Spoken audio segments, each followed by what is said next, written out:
Okay. Greetings. It is August 28th, 2015. This is the Unseen Podcast, episode number 22.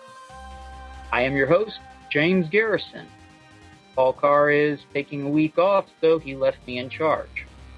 This is the unscripted, unedited, Creative Commons, open participation of the Wow Signal podcast. And please be sure to check out wowsignalpodcast.com. If you want to be part of the panel pool, which I will introduce tonight's guest in just one moment, please be sure to email unseenpodcast@gmail.com. You can also go to unseenpodcast.com for more information. After last week's whirlwind with Dr. Pamela Gay, we don't have any guests tonight, but we do have two amazing panelists. And due to the fact I will probably mess up his name, I will give it a shot. We have returning tonight Mateusz. Did I get that correct? Hello, guys. It's good. It's good. It's good. Not bad for an American. Exactly. Okay. And we have Pat Festa. I am so sorry, Pat. I've known you It happens all the time. Just don't call me Fester. You know? Okay. I will try not to. Let me try that again. Pat Festa. I tell people my name is Party. Italian for celebration. We've got kind of a small panel tonight, guys. And for anybody who's actually watching this right now, we do have the Q&A open, so feel free to submit your questions. We will get to them and either try to answer them to the best of our ability or at least be really funny when we do it. Okay, this week's topics in the topics thread, and for anyone who's interested, you can go to unseenpodcast.com and join and start contributing to our topics also. Mateusz, I'm gonna say it wrong a half dozen different ways. Would you care to say it one more time for me? Yeah, it's actually Mateusz. Actually, Mateusz? I can even say Mateusz. Mateusz? Yeah, you can say Mateusz. I could do that. Mateusz. Okay. I can speak a little bit of Gaelic, but that's a little rough. Yeah, exactly. My tongue. Yeah, my Matt. That's easier. So yeah, unfortunately, my American tongue is not coordinated enough. So, but Matt I sometimes pride myself on being able to pronounce names, and I surprise myself. I used to work in Radio Shack, and there was this Chinese couple that came in all the time. And one day it just rolled off my tongue, and I'm like, I listened to myself saying it, and it was somebody else saying it. And to this day, I can't repeat it. I managed to say their name exactly so much that they looked at me in surprise. And it was Chinese. I was speaking Chinese, and I don't know how I did it. I think to come up with a nickname of some kind. I think, bad astronomer or something like that. Oh, you're the bad astronomer guy? No, I'm not. It's I thought you were that. Oh. I know. I need to come up with something. That's Phil Plate. Oh, Phil Plate is the bad astronomy guy. Yeah. I thought you were part of that. Anyway, I'm going to call you Matt. Is that okay? Yeah, that's okay. All right, Matt. So, Matt, Pat, and James. That'll work. Okay, Matt brought up talking about something that's been in the news off and on quite a bit lately, and in not just in the science realm, but in the skeptical community also. But Matt, would you care to introduce the topic? Yes, okay. It's Mars One is a project that aims to send human colony to Mars in 2027. It's basically it's a project. They're starting from scratch. It's a Netherlands company that basically is getting money from a Kickstarter, something like that. They aim to send people in 2027. I think they actually started.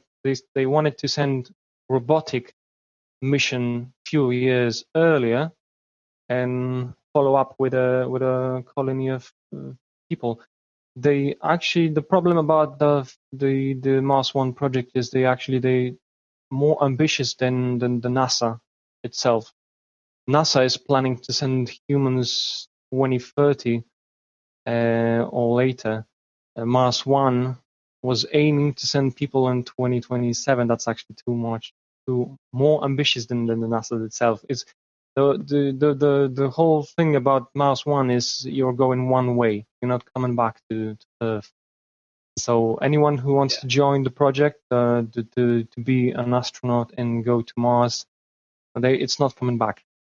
Yeah. I think 200,000 people applied to be to be on the one-way trip. They actually, they check in the people. It's actually, I think it's voting on the website, and I think now there's 10,000 people that went through the first stage of how do you call it? Elimination. Exactly. Yeah, I think it's the third stage right now. It's gonna conclude any reality TV show on some TV station in Europe, and I think there's gonna be a group of people. I think 10 people picked, and they're gonna be sent in few trips.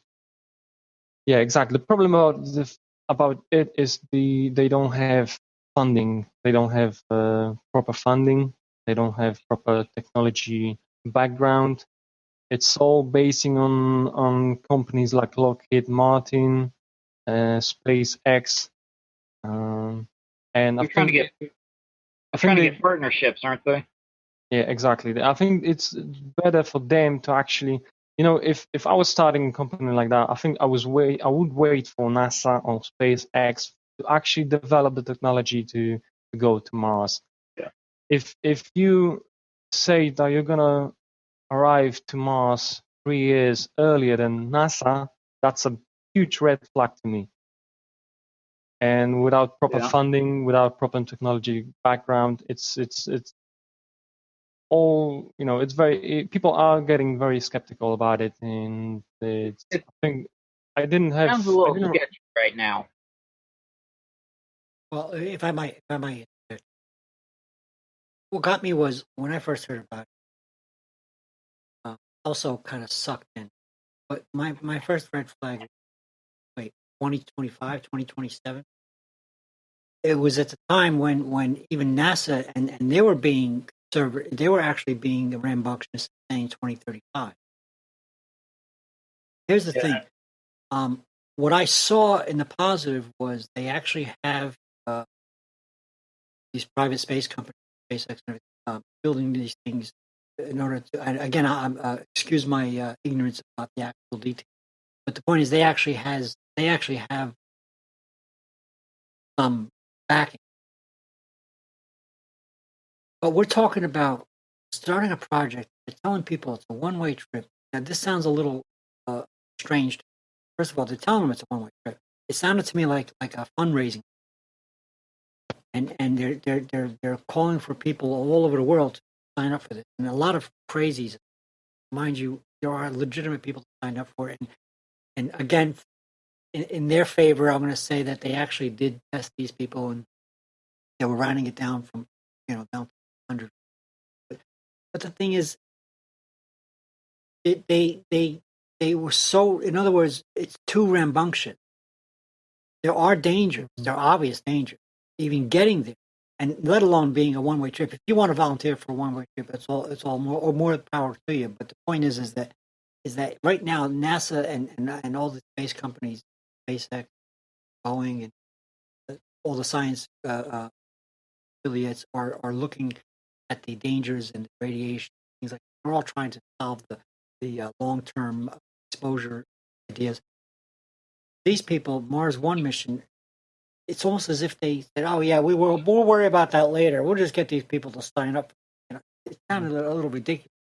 Yeah, exactly. The fact that they were so rambunctious to say that they were going to do it before NASA was going to do it. I'm sorry, there's something wrong.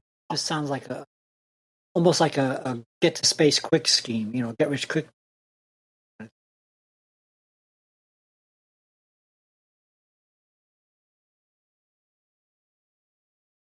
I'm glad I thought for a second. James, you're frozen. I don't know if you hear us. Yeah, I think James has a problem with the internet. I think the Mars one. Another problem with Mars one is that they're actually picking astronauts like 10 years before the event. So you don't know what happens in 10 years. Every time NASA picks astronauts to go to International Space Station is just a year or like 2 years before, and a lot of things can happen in 15 years. Some people might. Well, it's like the Orion system that we have. They just built it and they're testing it. Oh, there he is, James. I'm sorry, you were frozen. Did you have? We had a slight glitch for a second. Well, so what were you saying, Matt? I think we missed the first sentence of that. Yeah, I was saying that they are picking astronauts like 15 years before going actually to Mars. So a lot of things can happen in that time. So we can end up, they can actually change their mind. And the thing about Mars One is it will be actually more expensive to send people on one trip. It would be cheaper to actually send them to Mars and get them back, because if you're sending people to Mars, they have to stay there for basically for a whole lifetime. You have to support them for another, I don't know, 20, 30, 40 years. Right. Mm-hmm. Right. And James, I don't know if you were hearing anything I was saying because you were frozen for a while. But basically, I was pointing out the safety issue. It's like these people are out there saying, while I was telling Matt that, I almost applaud the idea of trying to get this. And they're actually getting actual, manufacturers of spacecraft to do this. They're pretending that like the safety issues don't exist. As if they're going to send people to Mars, one-way trip. Nevertheless, I mean, if you want to volunteer for that, I don't know if you heard that part.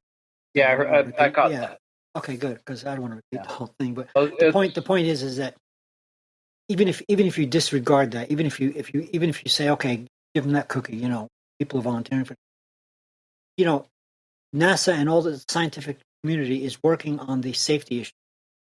Mm-hmm. And here you're telling people, oh yeah, this is, by the way, this is a one-way trip. Okay, I applaud you for telling these people the truth, but you know what? There's a lot of problems. There's still the safety issues you haven't addressed. The radiation. Yeah. There's exactly what Matt said. It's actually more expensive to keep them there because you have to supply them. You can't just throw them there and say, okay, goodbye. I don't want to know you anymore.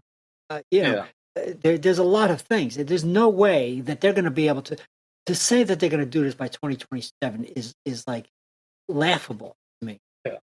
In fact, I agree. Even NASA's 2035 goal to me is questionable. And I'll believe them before I believe these people, but because at least NASA is working on all the issues. I find it hard to do something, but I'm not them. Yeah, from what I've heard about it, as Matt and I were talking right before we went on air, basically it's kind of like Big Brother in space because they're allowing people to vote on who's going to go. They're making it a lot more democratic, more or less, than any astronaut, cosmonaut, or any other space agency would even dream of allowing their program to be. And I don't know what sorts of psychological testing these people have to have, the physical testing, and as Matt said, they're picking them 15 years in advance. Once you hit a certain age, you kind of age out of the space program because you're physiologically, you cannot handle the stresses of launch, re-entry, and especially if they're going to be colonists on another planet, that's probably going to be one of the most stressful things any human has ever done. Yeah, I don't know. They were talking I don't know about. They're going to have it. I'm sorry. Good. They were talking about psychological testing, and absolutely unique because you're talking about a long-term mission.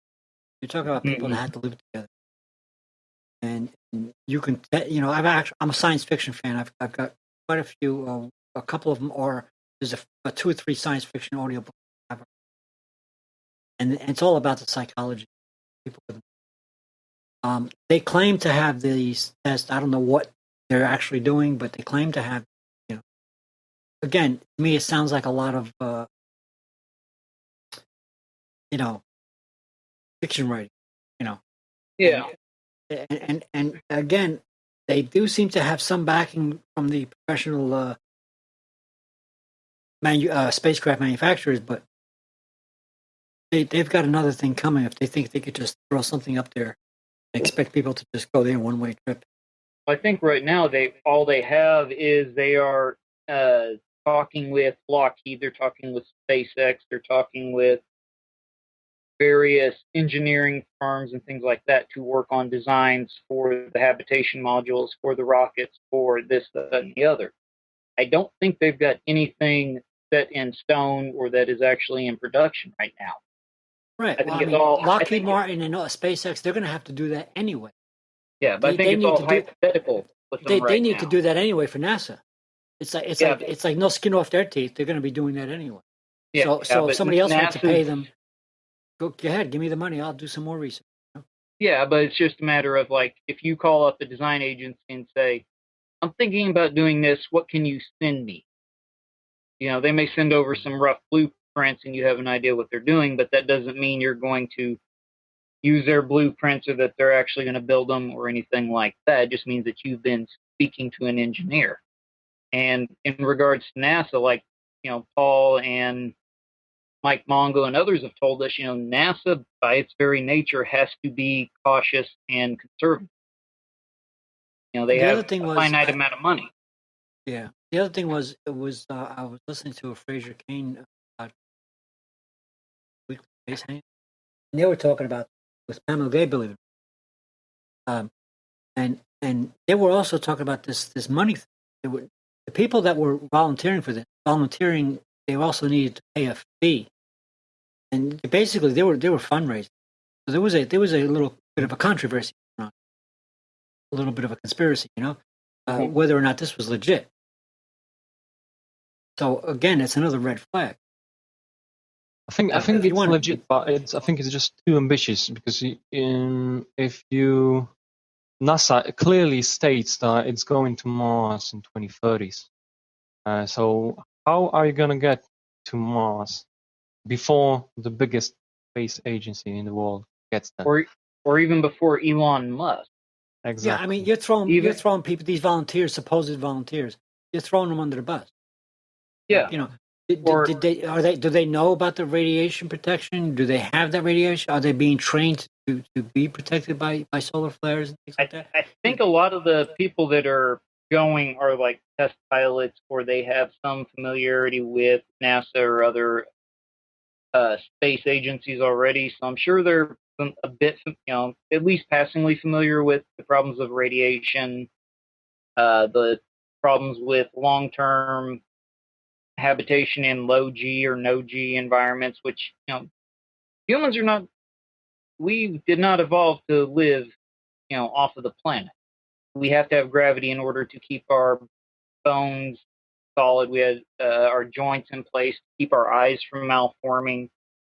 I mean, yeah. I think they're familiar with it. Yeah, the people that I hang out with on Google, they're semi-joking, asking me, "Yeah, would you be one of them?"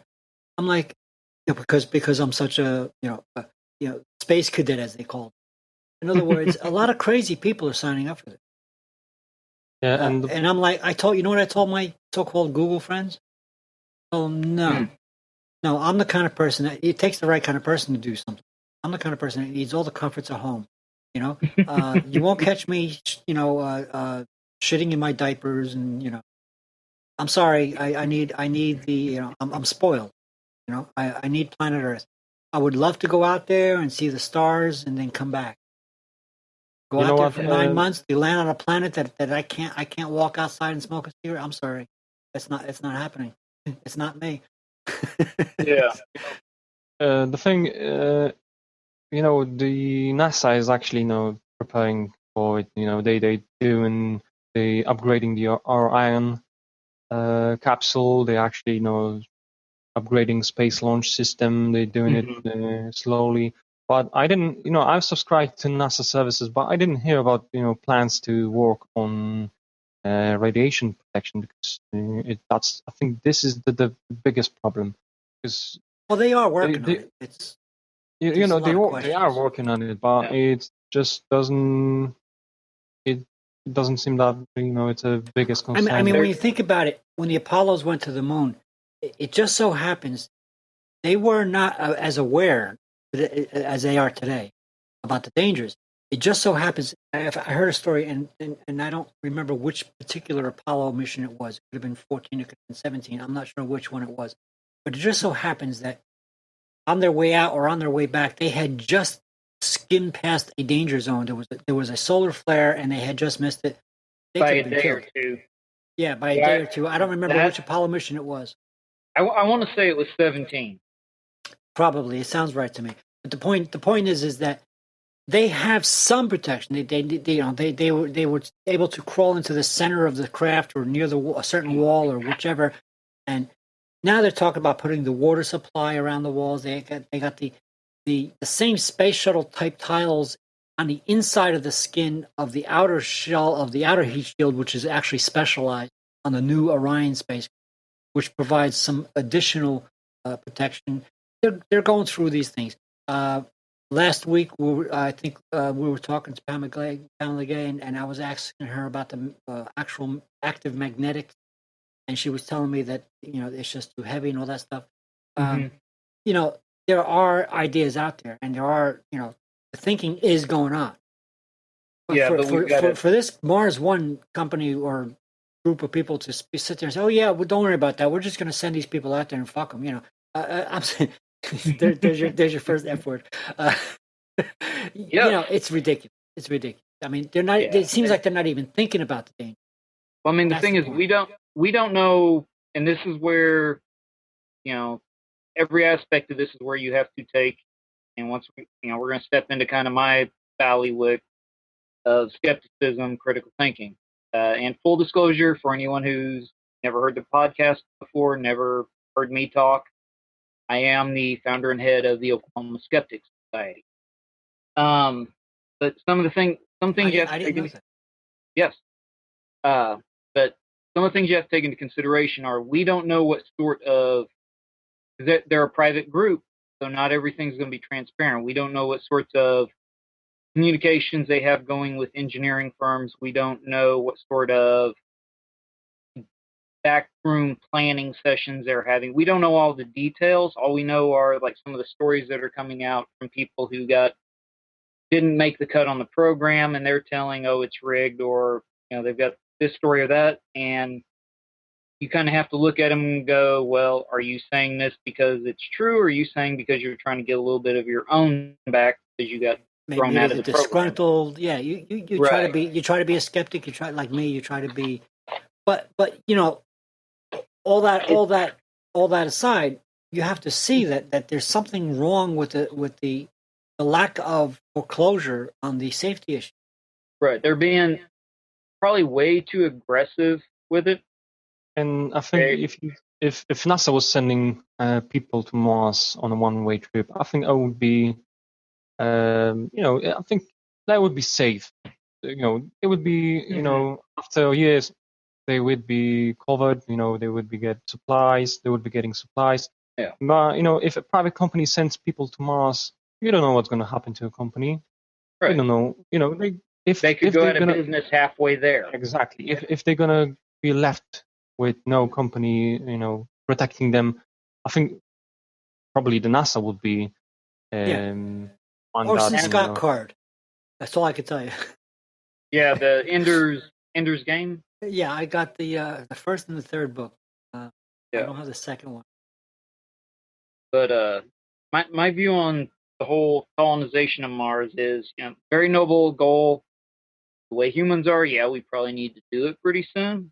But I would say start with a colony, or at least a station that's lunar based, That way, we're not having to deal with such high fuel expenditures of sending supplies. If you have a big enough facility, you can hydroponically grow all the vegetables and everything else you need. Encourage study into lab-grown meat. That way, you don't have to actually try to haul meat all halfway across the solar system. We've been doing things with sustainable nutrition since the beginning of any wars. Yeah, but there's a whole subject on that. I won't get into the detail. Yeah, but the point is stuff that they could do on the moon. The point is that we're sending. You don't just send people on a one-way trip and say goodbye. It depends on who they are. Right. You try to make at least an effort in continuation.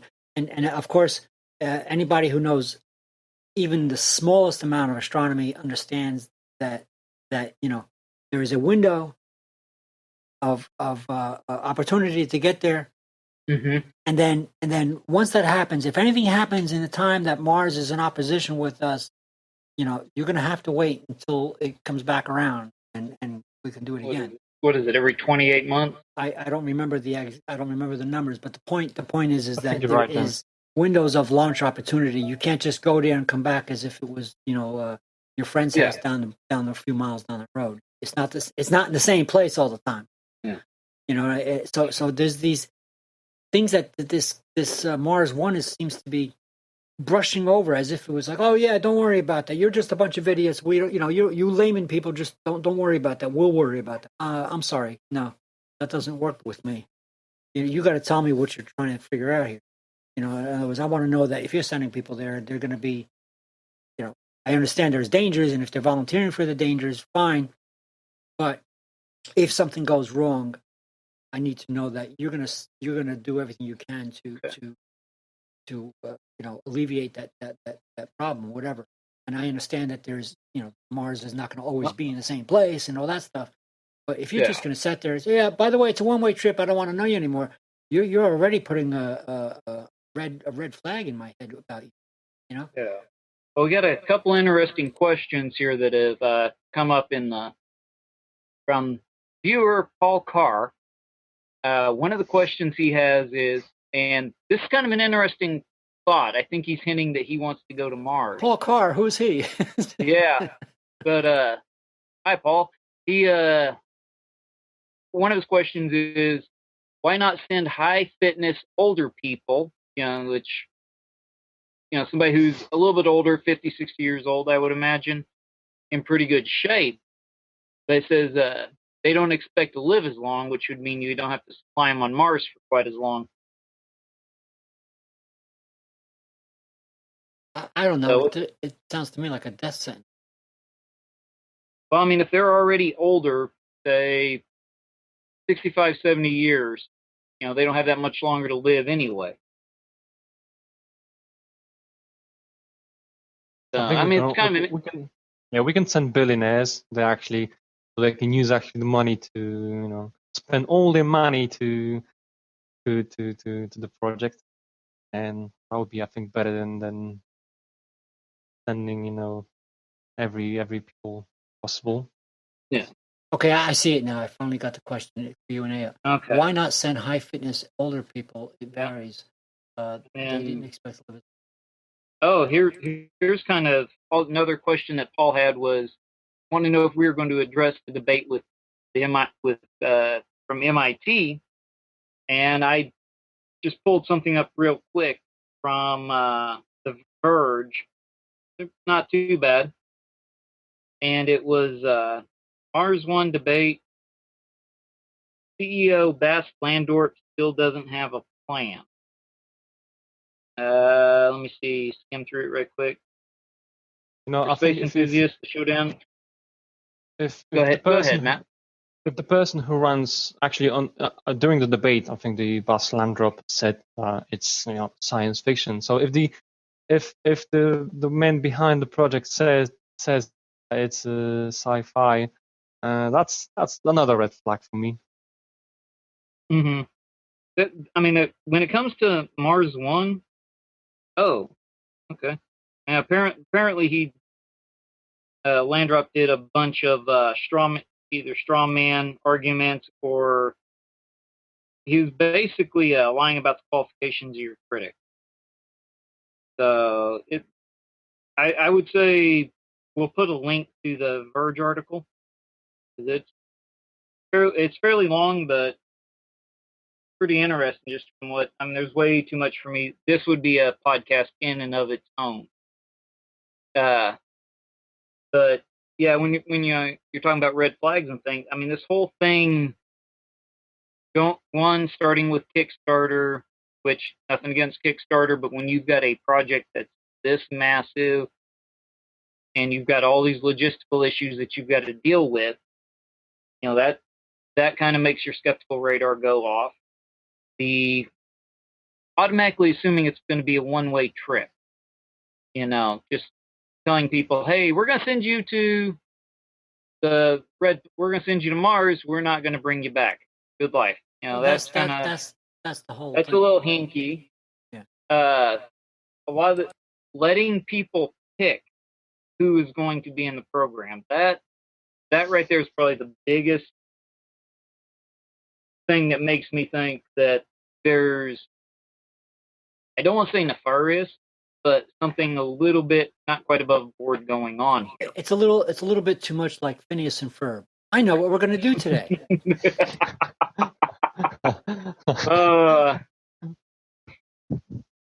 mean, that is a cool cartoon. It is an inspirational cartoon for kids. But, Phineas and Mars 1. Yeah, it's awful, because it is ridiculous. It is just a cartoon, but it does inspire kids to be, they can be and all that stuff. But now that you could see the humor in that, right? Yeah, I can actually see why. I can actually see that pretty well. I mean, there's just a lot of things about it. I mean, it's got a lot of people interested in exploration of the red planet.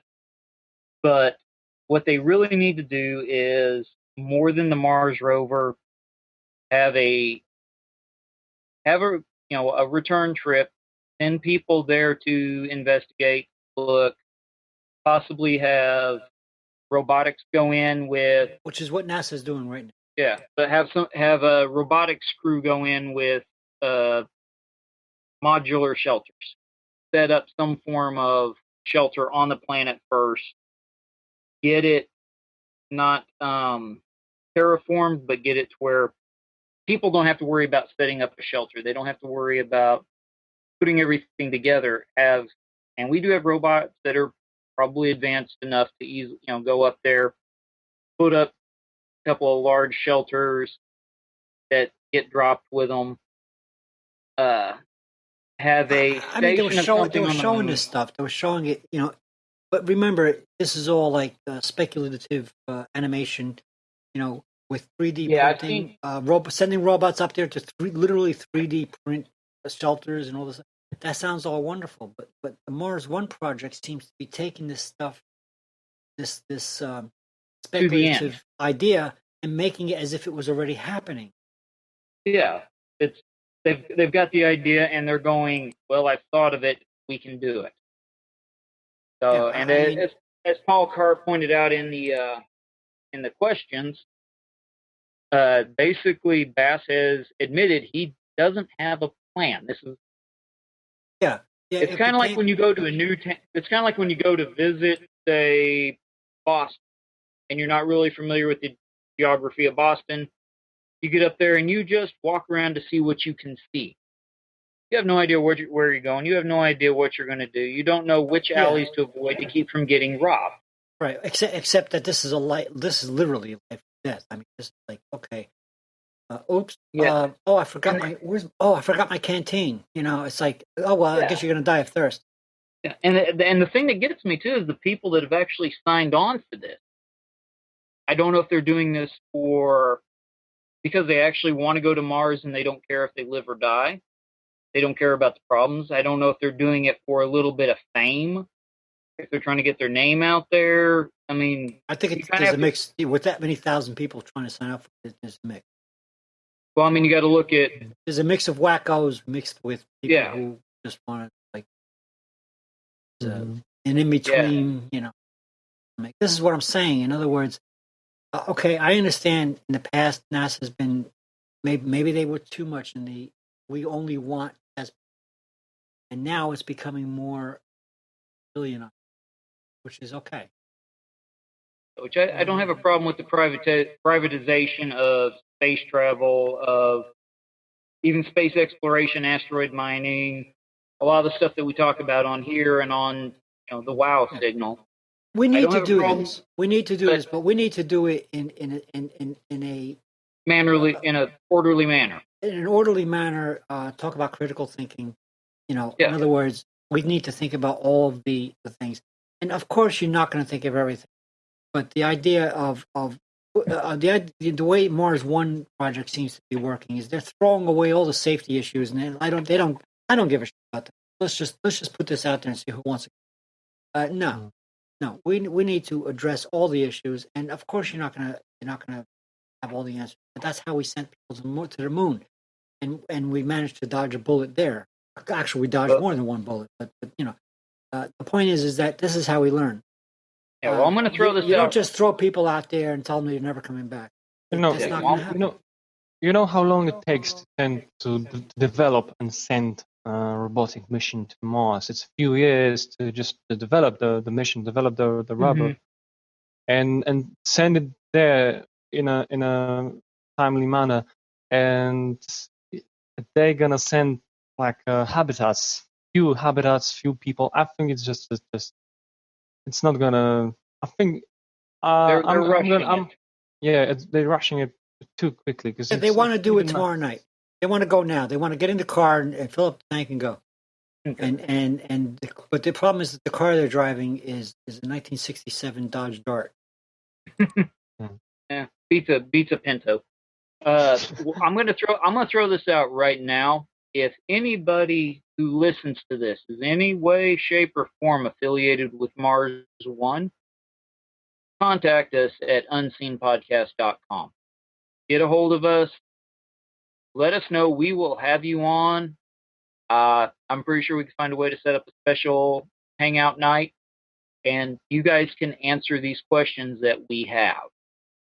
So, we've got another question, once again from Paul. He's asking if NASA is too risk averse. I don't think that they are. Now, this is my personal opinion, but I don't think NASA is too risk averse when you look at they are considering the logistics of supplies, of equipment, of the human life, all the capital that's going to be invested in these sorts of projects. A little slow, a little cumbersome. I'm going to say yeah, but they're a large organization. They're part of the U.S. government. They've got to deal with all that red tape. But then again, you're dealing with human lives. You kind of have to figure out how much risk is allowable. I mean, we're already shooting people into space, and outside of walking through Detroit at midnight, that's about the most dangerous thing that we can do. I'm also gonna say, in fact, more so. Considering how the conspiracy-ridden space shuttle missions have become, I would think that NASA has compensated, and I don't think they overcome. In fact, I think they should have been this far to begin with. They are not risk averse. I think they are risk aware. I think they are now actually doing things right. Whereas I like during the space shuttle program, they weren't doing things. They were brushing things under the carpet. They were saying they were doing what Mars One is doing right now. Well, I mean, the early days, admittedly, was the Wild West of the space exploration program. We were using essentially stolen Nazi technology to get people into space. Yeah, I mean, we had Nazi. I mean, to say that they're risk averse. In other words, the word averse, I think, means. I like risk. I like risk aware. That's actually a really risk good aware. Yeah, I actually looked it up because I wasn't. I'm not an English major, so I actually went ahead and looked up the word averse. Having a strong dislike or opposition. So Paul Carr is basically asking, does NASA have an opposition to risk itself? And yes, we all need to have an opposition to risk to come up with the critical thinking, which is a part of this podcast, to critically understand what the risks are and to try to minimize those risks, and yet accomplish an amazing thing. Yeah. So you have to be risk averse in some form in order to accomplish something safely, and you're concerned about your fellow human, in order to do it right. This is where, again, Mars One project is another red flag, because they seem to be don't give a shit.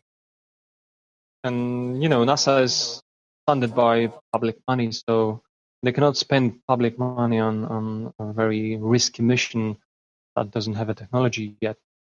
So basically, I think if they even spend $1 on the mission, that would be just a big red flag, and actually public would be furious. They would get lynched. Yeah. Well, I just want to know one thing: who is this Paul Carr guy anyway? I'm sorry, I had to stick that in. Oh, it's fine. Papa Bear's out of the house today. But he did point out he wanted to see about comparing people who went west 150 years ago. Those people, they were, they took a lot of risks. They went through some kind of unknown territory, but they still had a plan. They still had, a supply line.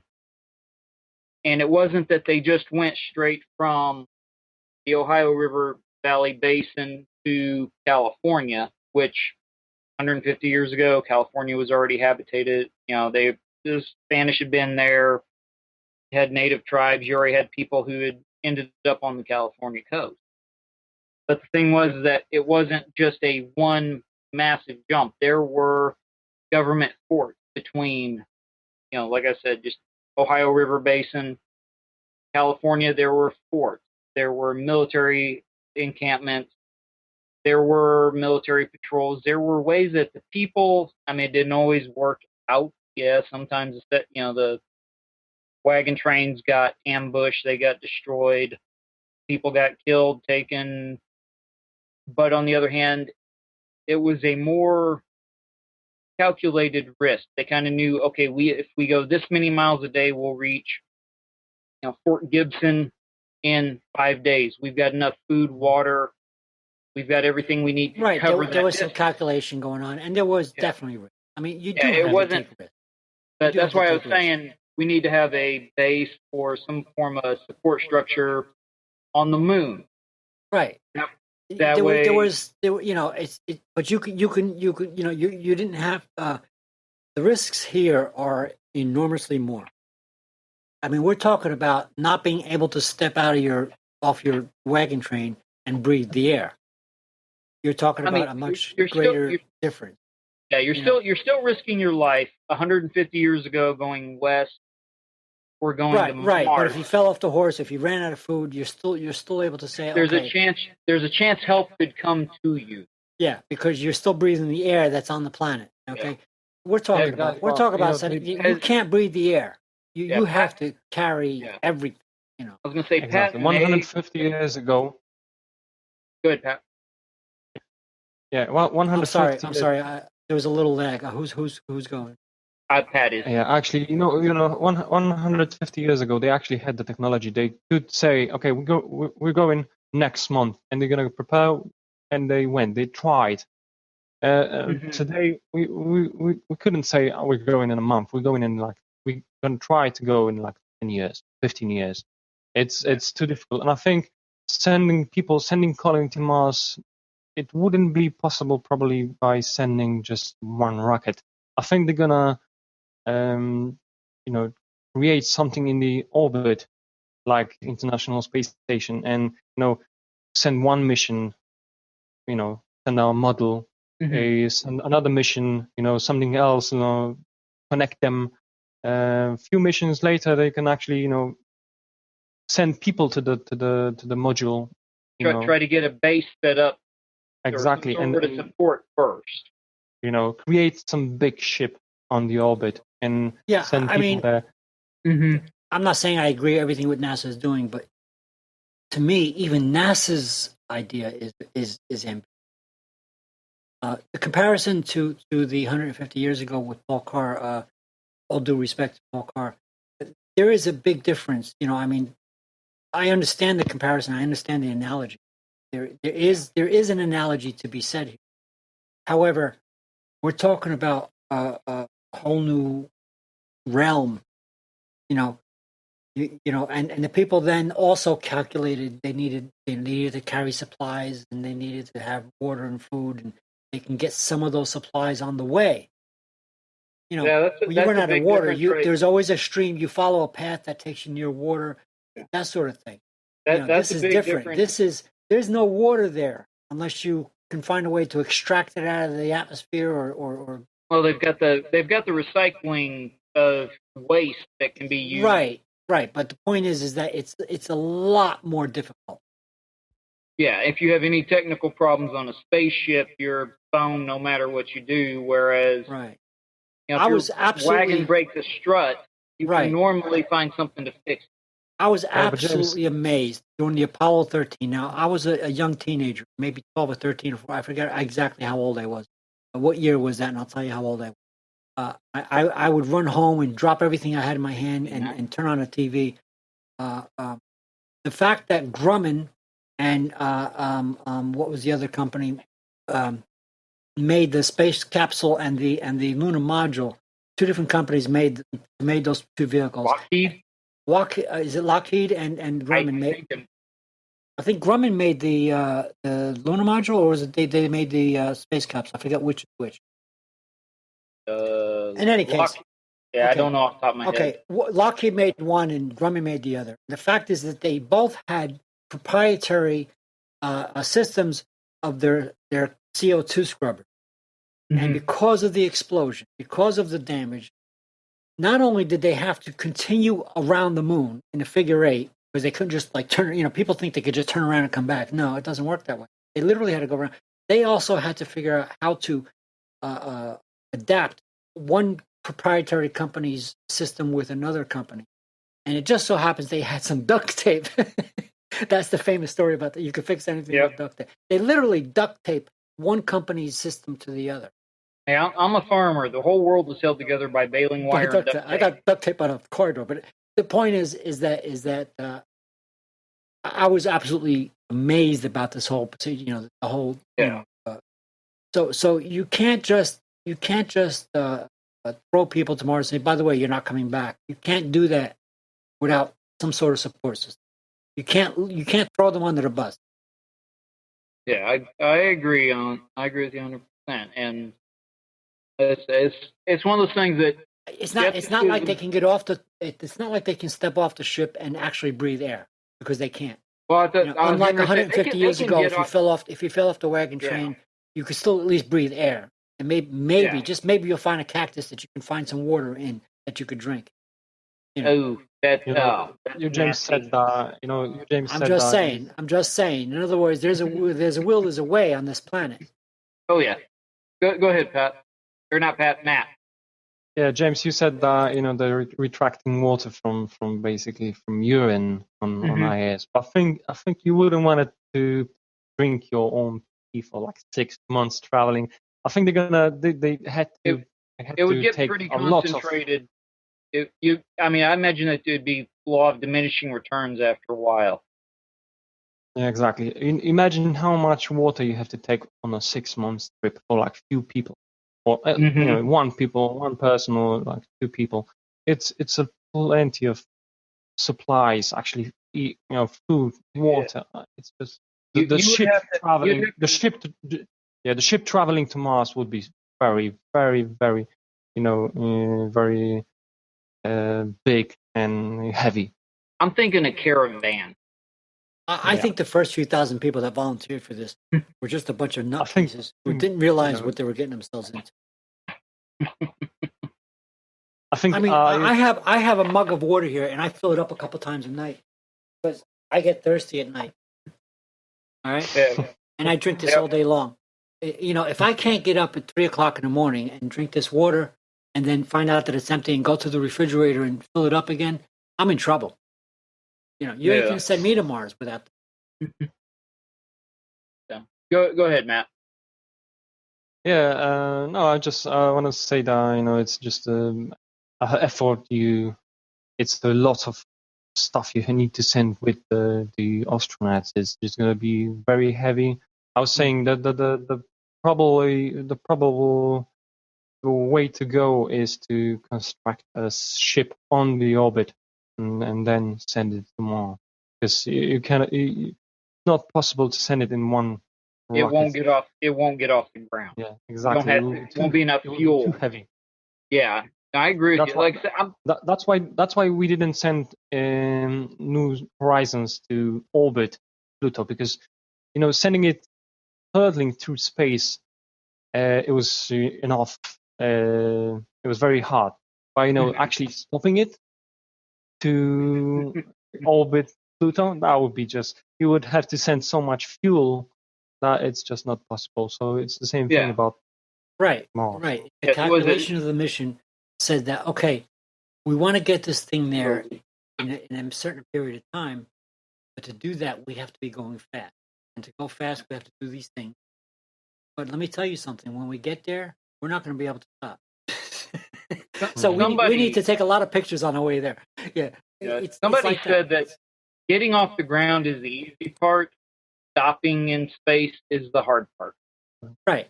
So they designed the mission to literally do a flyby. When they say flyby, they mean pew. Yeah. And they designed it so that they can take a lot of pictures real fast and send the data back, in a very slow process. That's the idea. The idea it's not like some people think. It's not like there's a problem. Oh, just stop the ship and turn around and come back. Nah, sorry, it's not like that. Okay. Well, guys, there is one. Sorry, I want to say one more thing. No, there is one more project, Inspiration Mars, and they aim to send a couple of people, married people, to fly by Mars. And this is actually, it sounds, I think, better than sending a colony. It's, I think, but it's still the date that they want to send it is actually 2018. It's still very, very ambitious. Wait, I think you said 2018? Yeah, they actually plan to send 3 years. Yeah, that's it. If the date 2018 doesn't catch up, I think they're gonna aim for 2021. It's still very ambitious, but I rather send a group of people, to fly by Mars and come back. I think they plan to send it on 500 days trip. Yeah. Well, that's a normal thing. Better than. The thing is, we don't know that. Sorry. I was going to say, we don't know that humans can actually make the trip to Mars.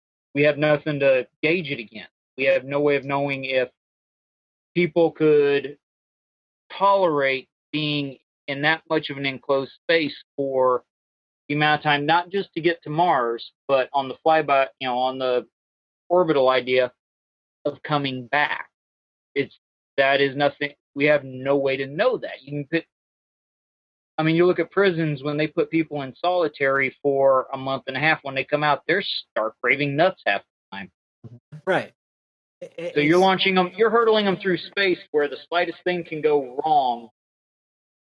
And so every astronaut has it in the back of their head somewhere that if something goes wrong, they're not coming home. So which is why originally when back in the 60s when the NASA started up, it was a military thing because you need a certain amount of military aptitude.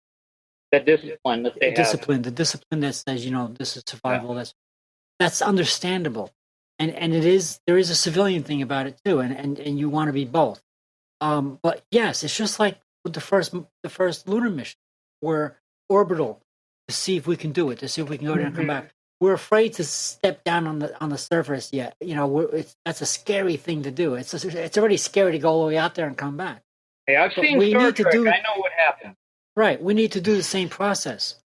We need just like Matt is saying. We need to do the same process. We need to do the orbital thing with a couple of people or two or three people, and come back, do the orbital thing to sort of test the water, put your toes in the water, wade in the pool.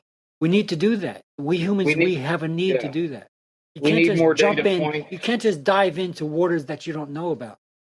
Yeah, we need more data points before we make a suggestion, before we do it. NASA had a lovely plan in the 70s and 60s. They were sending separate missions like, we're going to orbit Moon. We're going to orbit Moon for like 2-3 days. We're going to make more orbits. We're going to send people. We're going to send people orbiting the Moon. Then we're going to send people on the Moon. Then we're going to send on a longer mission. Every mission is something better. And it's a pickle that they stopped at one point. I think they proceeded if logical steps. If they continued back then, I think we would be on Mars. Well, now. yes. Yeah. But the point is that that's the same. It seems old fashioned, but that's exactly what we need to continue to do. People are bored with this, this new age of I want it now, and if it's not now, then it's already I'm already bored of it. We need to do but we need to do the same thing. Just like Matt was saying, that's what we did with the moon. We need to do the same thing. It's actually a human essential that we need to test the waters, see how cold it is, see how hot it is. We need to be able to make sure that we're brave enough to take the next. But to jump in the water, to dive into an unknown water, and to find out that the water is not deep enough to dive into, it's a suicide. So, you need to know. You need to test the water. The orbital thing with a couple of people to orbit and come back, and that's the way to go. And the Apollo missions are a time-tested method to do that. So basically, it sounds like we're all in agreement that Mars One, not a hoax, but possibly not exactly the best thought-out plan there has. Yeah, I wouldn't call it a hoax. I would call it a publicity stunt. Yeah, at the very least, I think it's a shame that it's almost like the conspiracy theorists got a hold of some money and decided to try this. I'm sorry, you're not going to do it. If you want to try, go ahead. But if you're going to send people up there, allow me to talk to your people and tell them that they're in for a suicide. And I think the Buzz Landrop, the guy behind the project, I think he was very ambitious at the beginning, but I think now he doesn't just want to agree that he was wrong. He doesn't want to admit that he was wrong. He's going because he's invested in it a lot of effort and money. Yeah, he just doesn't want to stop more because I can see that. He would admit that he was wrong. Well, he would do a lot for himself. He would say, "You know what? I admit I was overrimmed." Yeah, but on the other hand, how do you tell it to so many people that applied? How do you say, "Oh, sorry guys, I know you applied. I know you spent some money on it and time." I think about it, but we're not sending human colonies to Mars. Sorry. You just do it, and you'll be a bigger man. It's actually better for the people's health. Yeah, the problem with him doing that though is it's one of those instances where a lot of CEOs have this problem of it's better to be wrong and continue than to admit that you're wrong, because if you admit that you're wrong, one, it shows weakness, which in the corporate world will get you eaten alive. Well, secondly, that's just it. It doesn't show weakness. It only shows weakness in the people that think it shows. In the corporate world, if you ever there's a problem in the corporate situation that's actually a wrong idea. I mean, he has to handle this like a business, though. So he is stuck in this, even if he knows it's a bad idea. He is kind of stuck. I mean, look at the Edsel. They knew it wasn't a good idea when they built that car, but they were already committed to it, so they built it. The one person that should have came forward and should have said, "You know what? This is a messed up idea."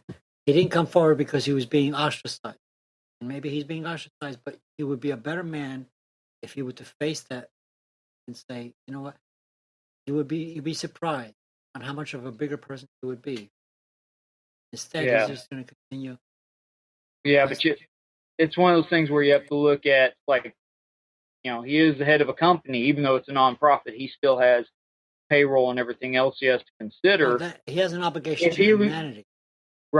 Because And I mean, part of don't his get me wrong. obligation is also Don't to get his me wrong. employees. Maybe I or you don't have an obligation to humanity in the sense that he does, but because he's taking on a project that is actually theoretically going to change humanity, he has a bigger obligation to humanity than me or you do. So if he's going to take on this obligation, then if he realizes he was over rambunctious, if he comes up and says, you know what, I was over rambunctious, if he admits this, his obligation to humanity will be applauded. Yeah. Now the other thing too that it literally just occurred to me. It may be, he knows he's overambitious, but it may also be that he thinks because he's pushing the issue, the technology is going to fall into place and he can proceed from there, which not an unheard of tactic. I mean, well, as a farmer, honestly, you should know about counting the chickens before they hatch, right? Yeah, but I mean, well, you look at the military, they'll set a plan and they'll have a backup plan, but the best generals are the ones who can take what kind of falls into their lap and run with it. He may be kind of going, okay, well, if we can't have 3D printing on Mars, but hey, look, we can buy all these prefab modular housing units, and it would only cost us an extra $1,000 per unit to shield them from radiation. We can ship them up there. He may honestly, just as Paul pointed out earlier, in the Q&A session, and for listeners, it is always open. Feel free to jump in. But he's admitted he doesn't have a plan, and it may just be that he is thinking that because Mars One is such an ambitious project, it's actually going to drive the technological innovations that they need. As you look at Elon Musk, he sold eBay. Yeah, he sold eBay, I believe, started up his space company, and basically what he wanted to do has been driving their technological innovation. Kind of like a defibrillator. Maybe he sees himself as a defibrillator. It honestly could be, but he maybe think because they're wanting to push his issue, and because human lives are at stake, American ingenuity is at stake. He may think that this kind of a project is going to drive the innovation to have people in the STEM fields come in and develop. I don't see the guy. I don't see him as being any kind of bad person. Or I see him as being a jerk. I just see him as being going on your second flowing into the next subject of critical thinking.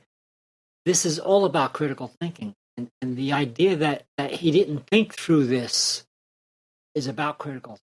And the critical thinking that coincides with thinking through the safety issues and stuff like that. This is all about critical thinking. He may, and I do applaud him for saying that. Maybe he was trying to jumpstart the economy. But I have a sort of I have a cringe factor against lying, and maybe he was lying to do a good thing. I don't know, but I'm not gonna call the guy a bad guy, but it's definitely there's too many red flags. I agree. Something I hadn't thought of, and just when you said critical thinking, it made me think that. Matt, do you have a skepticism community or a skeptical movement in? I believe you're from Poland. Yes, exactly. So I think we have, but I didn't check for any. So I basically. I just want to make sure, because a lot of times, like here in Oklahoma, if I say skepticism, skeptical, or critical thinking, or something like that, I get some blank stares, and then You watched a football game last night. I mean, it's one of those It's basically things. the same thing, even more in Poland. We have lots of crazy stuff here. Where basically homeopathy is actually, commercials about homeopathy drugs are on the TV station. We get that here in Oklahoma or here in the U.S. too. So homeopathy is a big deal. Naturopathy, acupuncture, natural medicine. So if you ever come to Oklahoma, I'll show you. Okay. Yeah, people actually in Poland believe in very weird stuff. We're very, superstitious. Very superstitious. You know what I find strange? I'm not gonna be able to back this up with actual facts. Poland in the a couple of centuries ago, actually a country of mathematical genius. It just surprises me that homeopathy is so proliferate. With mathematical geniuses being having their homeland in Poland. Michael Shermer's got the critical thinking and mathematics go together, and it just seems to me that homeopathy and critical thinking don't go together. I'm surprised to find out that it's so proliferate. Well, basically, Poland is a very religious country. I think 97% of people are actually believers. So that's, I think, one of the things. We never had. We had some few people, very few popular scientists, but it still gets around, in TV stations and things. We believe in. Actually, I don't believe, but we believe in very weird stuff here. Homeopathy is one of the lightest things. Well, see, over here we have conspiracy theories. We have, you name it, we have it. But Michael Shermer, I believe, has an article called "Why Smart People Believe Weird Things." Check it out. It's pretty informative. It's kind of like the difference between atheism and skepticism. They're not the same thing. A lot of people consider them to be one thing.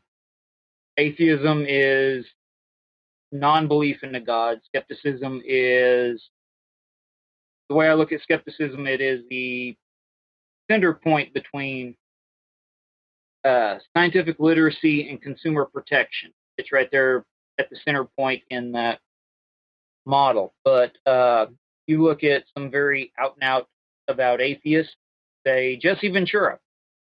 He believes every conspiracy theory under the sun. You look at some skeptics. There are some people who fall in the skeptic community that are Christian. They are Hindu. They are. I don't mean. You can be skeptical. I don't mean to be. I don't mean to interrupt you, but yes, I am an atheist. To me, science literacy, skepticism in the way you're describing, and atheism go together. When you start going into conspiracy theory stuff, to me, atheism and atheist are really just labels. It is true that I took upon myself that label, but to me, critical thinking, science literacy, skepticism, automatically make you an atheist. Well, see, I know, but that's just me. That's just me talking. I'm just telling you that's what made me an atheist. Well, see, because I don't believe in ghosts and nonsense, and that's. Yeah. Now here's the question: if somebody were to bring forward evidence of ghosts, I mean hard scientific evidence of ghosts, of Bigfoot, I would change my mind if it was actually evidence. If it was actually something I never saw before. Yeah. I mean, if you get down to the root of skepticism, when it comes to religion, the closest thing to being a skeptic is probably agnostic. You don't know if there's a God because we don't have evidence one way or the other. I know a lot of people won't agree with me. To me, and to many other people, agnosticism is a fence sitter. Yeah. Well, I mean,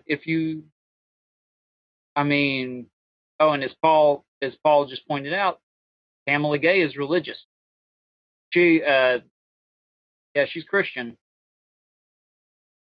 I think he's actually asking the question, and I would not know. I don't know her personally. I think she actually is. My wife's boss, who is a biochemist, and she is becoming Jewish. She is converting basically to Judaism. I mean, you can be a critical thinker. I didn't get that about Pamela Gay, but I imagine that we could all ask her in our polite ways. I mean, the thing is like in my group personally here in Oklahoma, I've got a few members who are Christian. I don't have a problem with it.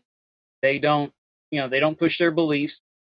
And the thing about skepticism is you go where the evidence leads you. To them, following the evidence that they've seen, that they've experienced, it's led them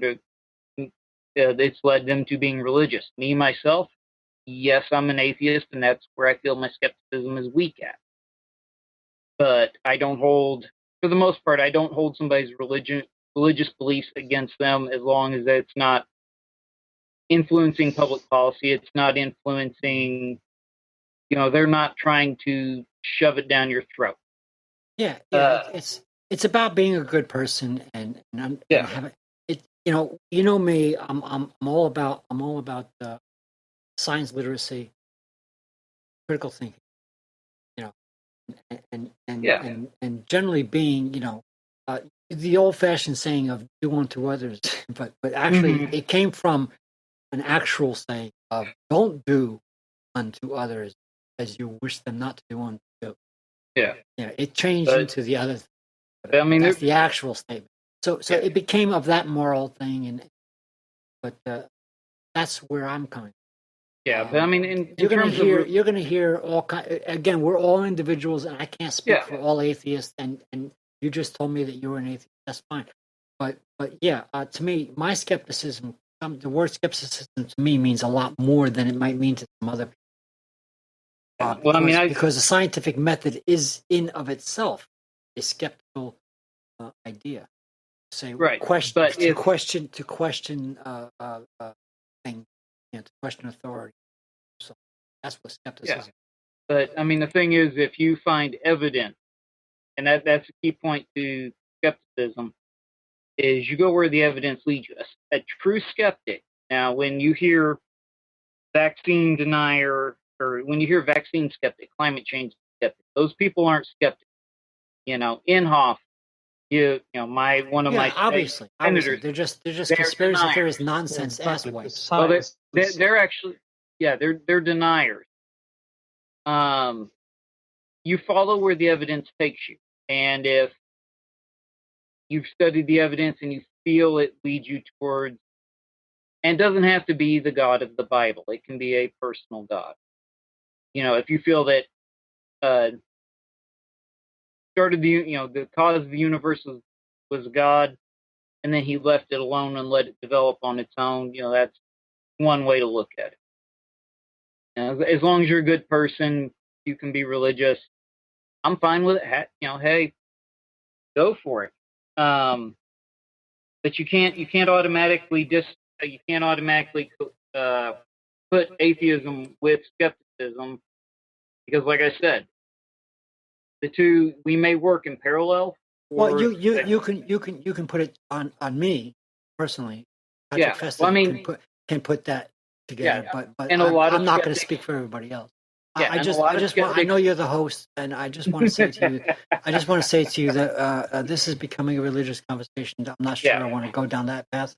That's perfectly fine. All I was going to say was atheism and skepticism can work in parallel. But not all atheists are skeptics. Not all skeptics are atheists. I mean, it's just they're two groups, and they may have conjoining values. That was the biggest thing, and I was actually, before we went off on the tangent, I was actually going to bring around. Of course, we're running out of, we're running a little bit long, but I was going to see if you guys wanted to talk about using skepticism and critical thinking when looking at things like Mars One when it comes up, or I don't know if Matt ever heard about it, but here in the States, there was a Kickstarter for a thing called the Solar Road. No, I didn't hear about it. No, I never heard of that. Actually, I think I actually tried to hint a few times about critical thinking and we brought it up. The idea that when you have these bold ideas about we need to be those critical. We need to say critically thinking.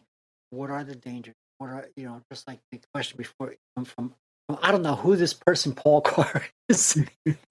I'm sorry. I keep making that joke. We know you, Paul. I'm just poking at you.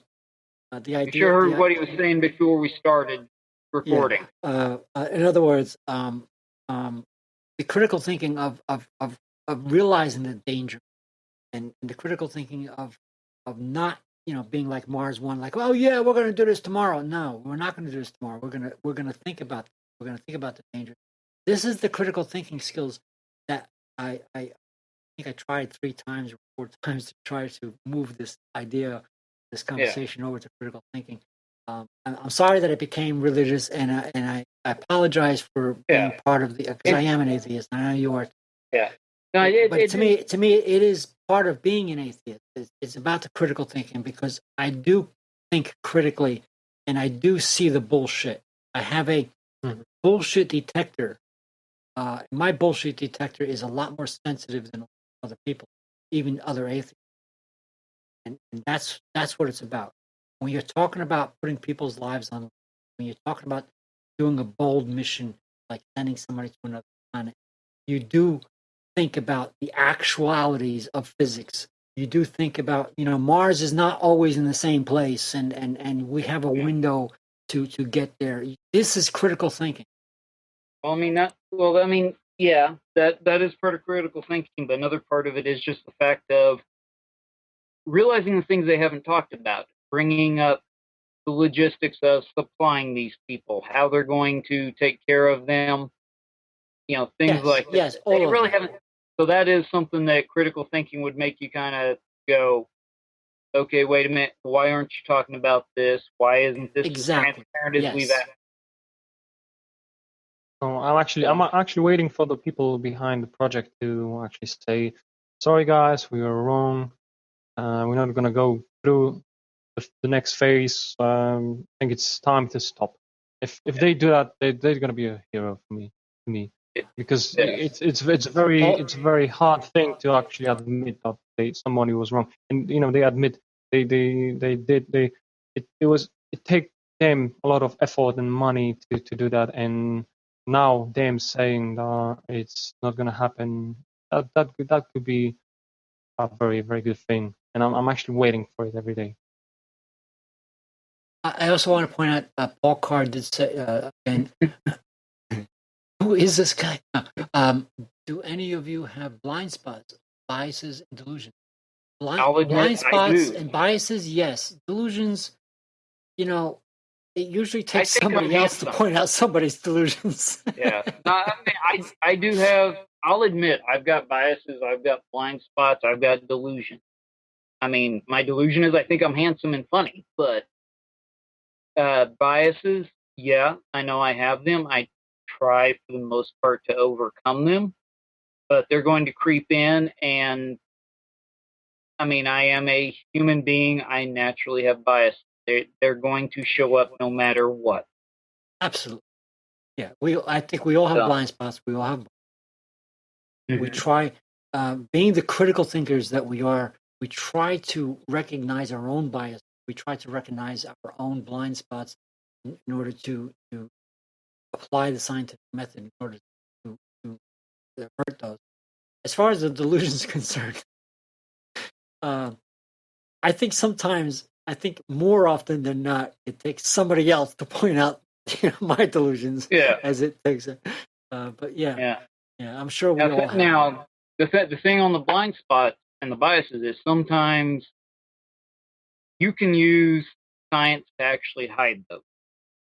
If you think that you're collecting good data and you don't realize that you're missing this over here because to you it's not important, whereas Okay, let's just go genetic research. If you're looking at one set of genes to see how they influence eye color, hair color, something like that, and you don't realize that there's a cascade effect in these genes, then you're going to have a bias or a blind spot over here. Yeah. And you may think you're doing good science. So even in science, there are blind spots. So yeah. Well, that's why we have peer review, and that's why. I'm sorry. I know you're the host. I just wanted to point out Matt was saying that. Yeah, I was getting ready to say we'll go ahead and wrap it up here in just a minute because I think we've been running for about an hour and a half. And for 2 topics and 3 guys, I think we did pretty good. We only had 3 major rants. Yeah, basically Mars 1, skepticism, and atheism. And I just want to know one thing. Who is this Paul Carr guy? I'm just wondering if anybody's keeping track on the drinking game. He's a fan of our podcast. Well, apparently here's the thing. I'm happy we have an audience of at least 1 tonight. So, okay, well, we're going to go ahead and finish up. And before I go through the ending tradition at this point, I'm going to start with Matt. And do you have any final thoughts, final statements? I wanted to appeal. Maybe I want to appeal to Mars One, people behind the Mars One project. Just wake up, people. You're gonna hurt a lot of people. You're gonna hurt a lot of people if you're wrong. And I think at this point, actually, you don't want to listen to people saying that you might be wrong. So wake up, and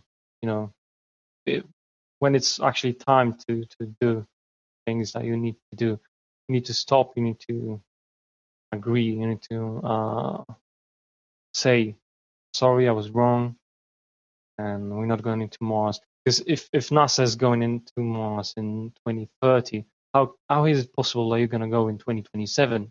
I think Mars One already postponed the date. I think it was 2 or 3 years. I think they were initially planning for 2025, and they changed to 2027. I think they have to postpone for 2035. That's more possible date. And yeah, I think that was a good hangout. I think that was a good podcast show.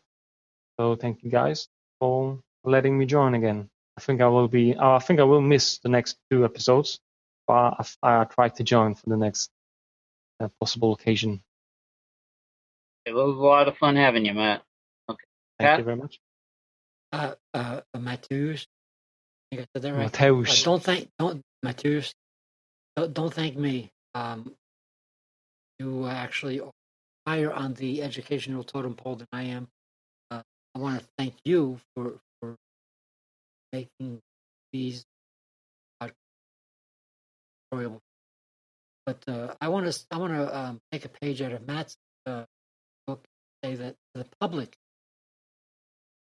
about the Mars. Think for yourself. Realize that if it sounds too good to be true, probably that's an old statement from back in the days of baby. You have to understand that if it sounds too good to be true, it probably is. And if it's not too good to be true, then maybe there's some science behind it. But try to reason out. Like if somebody offers you a one-way trip, it's obviously the problem with it. So, in any case, I want to thank James and this guy named Paul Carr. Paul, I know you're listening. I've been poking fun at you all night. I want to thank you again for making these podcasts possible. So that's really all I have to say. This has been excellent. Thank you. I think if it wasn't Paul, I think we wouldn't be here speaking about the topics that we covered. Yeah, Paul's done quite a bit, and his community has gotten to be very diverse, very interesting, and a lot of fun. And because he's got the open format on the podcast, there's no telling what's going to happen or who's going to be in there. So yeah, it's a lot of fun. The fact that it's open is the only reason why I'm actually able to be part of this. So yeah, that's why I've been poking fun at him. The fact that he doesn't have a language barrier is one of the only reasons I'm on here. So, but I'm just here for the blue language and the bad fun. But but I would like to thank you guys for coming on this week, and it's been a lot of fun. It was nice to meet you, Matt. Good to see you again, Pat. Cool. James, you did a good job today, James. I'm glad you think so. We'll see what the listeners say. You did an excellent job. Thank you. This has been the Unseen Podcast, episode number 22. So please go to Unseen 21, Podcast. 21? The 21 or 22? Yeah, it's 21. Okay, basically. I think it's 21. It is somewhere in the early 20s. Yeah, because Paul made a mistake about the last one. I think he. Our boss slaved that one up too, so I don't feel bad.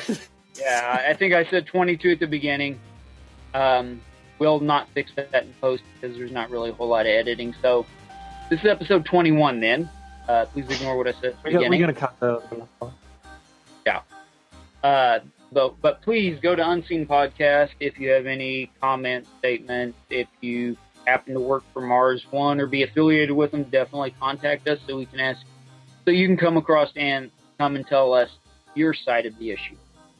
But feel free to join in the community. We're on Google+, we're on Twitter. We're getting everywhere. It's a very outgoing, very active community. So, and we're lonely for internet attention. So please join us. Please leave a review on iTunes. Blog about us, write about us, share us with your friends, hijack somebody's iPod and load us on there. So just do anything you think of to get us out there. We greatly appreciate it. If you are interested in supporting the WoW Signal, which is the parent podcast of this one, there is a Patreon page on there. You can go to WoW Signal. And I hope that everyone has had fun tonight. And it's been a very interesting conversation, guys. Thanks for bringing this topic up, Matt. And we will see you 1 week from today, or at least you'll hear us 1 week from today with your normal host, Paul Carr. So thanks again, guys, and I'll catch you guys later. Thank you, James. Thank you, Patrick. Thank you. Did you say normal?